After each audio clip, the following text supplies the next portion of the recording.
Hello friends, আমি চলেছি নতুন ব্লগের সাথে। আশা করি তোমরা সবাই খুব ভালো আছো আর আমিও ভালো আছি। আমার আজকে অফ ছিল, তো আমি চলে গেছিলাম একটুখানি জেরক্স করতে। তো জেরক্সের দোকানে গেলাম, ওখানে গিয়ে পেনও কিনবো। তো ওখানে গিয়ে অনেকক্ষণ ধরে দাঁড়িয়ে রইলাম।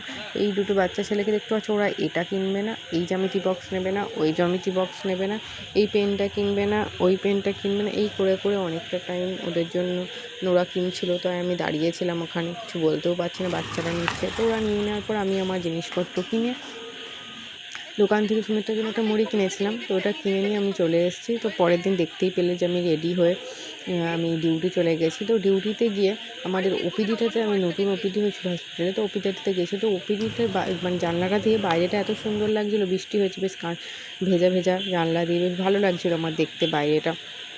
আর আমি গিয়েছিলাম ডিএসএমএস হসপিটালে।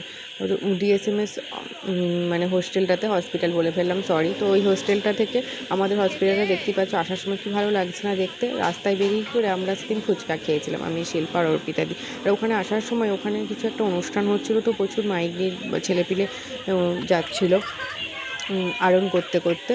আর আমরা বাসে করে দিয়ে তারপর ওখান থেকে ফুচকা খেয়ে বাসে করে চলে আসলাম হোস্টেলে এসে নবর বার্থডে সেলিব্রেশন করলাম। তো নবর বার্থডে সেলিব্রেশন আমরা ছোটো করেই করেছি, আমরা কয়েকজন ছিলাম, তো আর বাদ বাকি সবাই ডিউটিতে ছিল। তো আমরা ছোটো করে নবর বার্থডে সেলিব্রেশন করেছি।